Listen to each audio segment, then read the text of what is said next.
عن أبي سعيد الخدري رضي الله عنه أن رسول الله صلى الله عليه وسلم كان يعتكف في العشر الأوسط من رمضان فاعتكف عاما حتى إذا كانت ليلة 21 وهي الليلة التي يخرج من صبيحتها من اعتكافه قال: من اعتكف معي فليعتكف في العشر الأواخر فقد أريت هذه الليلة ثم أنسيتها وقد رأيتني أسجد في ماء وطين من صبيحتها فالتمسوها في العشر الأواخر والتمسوها في كل وتر. قال: فمطرت السماء تلك الليلة وكان المسجد على عريش فوكف المسجد فأبصرت عيناي رسول الله صلى الله عليه وسلم على جبهته أثر الماء والطين من صبح 21. بارك الله فيك فتح الله عليك. عن أبي سعيد الخدري رضي الله تعالى عنه أن رسول الله صلى الله عليه وسلم كان يعتكف في العشر الأوسط من رمضان. ابو سعید خدری فرماتے ہیں کہ رسول اللہ صلی اللہ علیہ وسلم رمضان کے دوسرے عشرے میں اعتکاف فرمایا کرتے تھے، 10 رمضان سے لے کر 20 رمضان تک دوسرے عشرے میں اعتکاف فرمایا کرتے تھے. یہ آپ کا پہلا معمول ہے جب شب قدر کا آخری عشرے کے تعلق سے تعین نہیں تھا، بلکہ شب قدر کا تعین تھا ہی نہیں، تو رسول اللہ صلی اللہ علیہ وسلم ایک عشرہ جو درمیانہ عشرہ ہے اس میں اعتکاف فرمایا کرتے. بلکہ بعض احادیث سے ثابت ہے کہ نبی علیہ السلام نے 1 سال پہلے عشرے میں بھی اعتکاف کیا تھا شب قدر کی تلاش میں، جب شب قدر کا تعین نہیں تھا. اس کے بعد آپ صلی اللہ علیہ وسلم کا معمول کیا بن گیا کہ آپ جو عشر اوسط تھا درمیانہ عشرہ اس میں آپ اعتکاف فرمایا کرتے تھے. فاعتکف عاما، چنانچہ 1 سال آپ نے درمیانے عشرے میں اعتکاف کیا.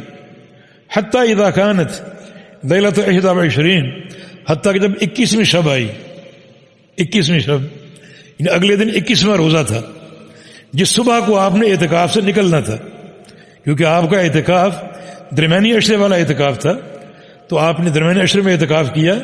21ویں کی رات ہوئی، اگلی صبح کو آپ نے اعتکاف سے باہر نکلنا تھا. وہی اللیلۃ التی یخرج من صبیحتها من اعتکافہ، اور یہ وہ رات ہے جس کی صبح آپ نے اعتکاف سے نکلنا تھا اور آپ کا اعتکاف مکمل ہونا تھا. قال، تو آپ صلی اللہ علیہ وسلم نے فرمایا، یہاں حدیث میں اختصار ہے، اصل آپ نکلنے والے تھے اعتکاف سے کہ صبح ہم نے 10 دن پورے کر کے اعتکاف سے نکلنا. جبریل امین آپ کی خدمت میں تشریف لائے اور کہا کہ الذی تطلب امامک، یا رسول اللہ صلی اللہ علیہ وسلم، جو آپ چیز تلاش کر رہے ہیں وہ آپ کے آگے ہے، وہ ان دنوں میں نہیں ہے، وہ اگلے دنوں میں ہے، یعنی آخری عشرے میں.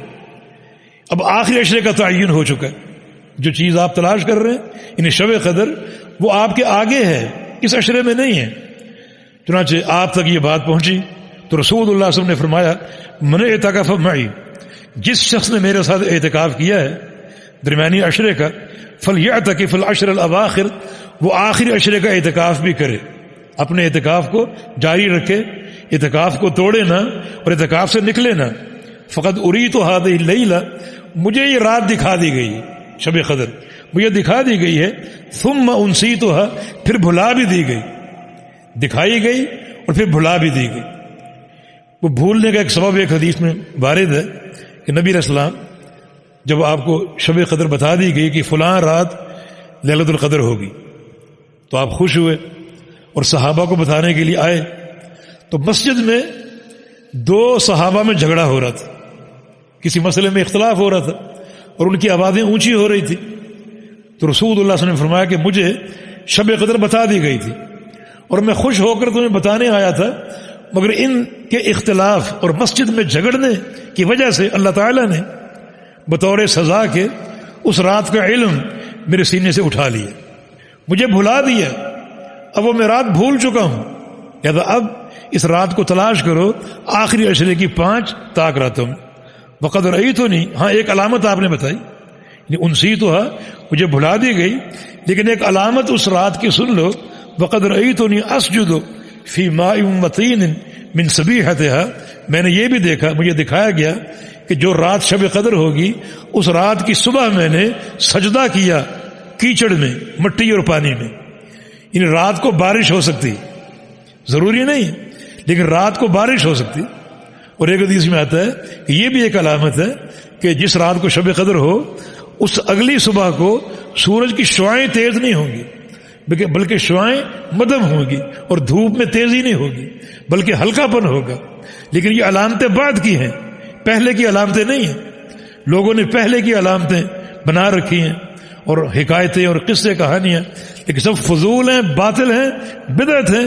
ان میں سے کوئی چیز ثابت نہیں ہے کہ دو علامتیں اگر ثابت ہیں تو یہ بعد کی علامتیں ہیں. کہ رسول اللہ صلی اللہ علیہ وسلم نے فرمایا کہ جب مجھے شب قدر بتائی گئی تو میں نے یہ بات دیکھی کہ اس رات کی صبح میں نے سجدہ کیا، یعنی فجر کی نماز ادا کی، پانی اور مٹی میں، کیچڑ میں. فَالْتَمِسُوهَا فِي الْعَشْرِ الْأَوَاخِرِ، تم تلاش کرو اس رات کو آخری عشرے میں. وَالْتَمِسُوهَا فِي كُلِّ وِتْرٍ، اور تلاش کرو اس رات کو آخری عشرے کی ہر طاق رات میں، ہر طاق رات میں. راوی فرماتا ہے کہ فَمَطَرَتِ السَّمَاءُ تِلْكَ اللَّيْلَ، اس رات بارش ہوئی. وَكَانَ الْمَسْجِدُ عَلَى عَرِيشٍ، اور چونکہ مسجد عریش پر بنی ہوئی ہے، عریش سے مراد کہ کھجوروں کے تنے، کھجوروں کے پتے اور کھجوروں کی چھالیں اس کا چھت تھا. لامحالہ پانی ٹپکتا تھا. بارش برسی، فواقع المسجد، مسجد ٹپک پڑی، یعنی پانی جو ہے وہ اس عریش سے، چھت سے ٹپکا اور مسجد میں داخل ہوا. فابصرت عینایا رسول اللہ صلی اللہ علیہ وسلم، میری ان آنکھوں نے، دو آنکھوں نے رسول اللہ صلی اللہ علیہ وسلم کو دیکھا. وعلی جبہتی اثر الماء والطین، اور آپ کی پیشانی پر پانی اور مٹی کا اثر تھا، یعنی سجدے کی وجہ سے آپ کی پیشانی اور آپ کی ناک پر نشان تھا پانی کا اور مٹی کا. یعنی کیچڑ یا گیلا پن یا مٹی آپ کے ماتھے اور آپ کی ناک پر لگی ہوئی تھی. اور یہ من صبح 21، یہ 21ویں رات کی صبح ہے، 21ویں رات کی صبح ہے. یعنی اس سال یہ شب قدر جو تھی وہ 21ویں شب تھی کہ اگلے دن یہ علامت ظاہر ہوئی جو اللہ کے پیارے پیغمبر کو دکھائی گئی.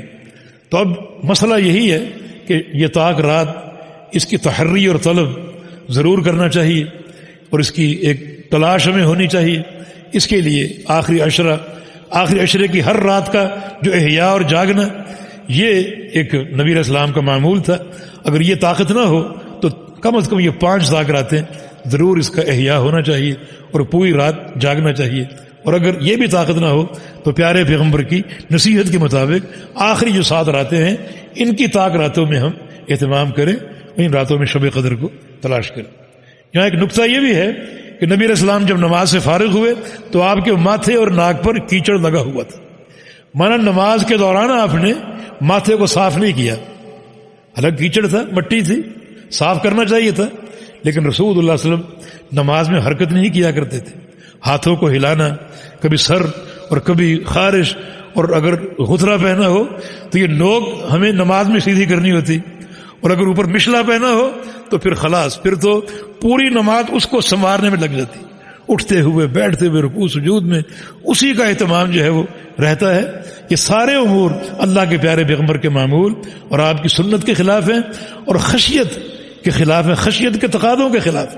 دیکھیں رسول اللہ صلی اللہ علیہ وسلم حالانکہ ماتھے پر کیچڑ لگا ہوا ہے، مٹی جمی ہوئی ہے، ناک پر لگی ہوئی ہے، آپ جھاڑ لیتے، ایک دفعہ صاف کر لیتے، لیکن نہیں، حتیٰ کہ آپ نے سلام پھیرا اور صحابہ نے اپنی آنکھوں سے آپ کی پیشانی پر کیچڑ دیکھا. بارک اللہ فیکم، جزاکم اللہ خیر، فتح اللہ علیکم، وآخر دعوانا الحمدللہ رب العالمین.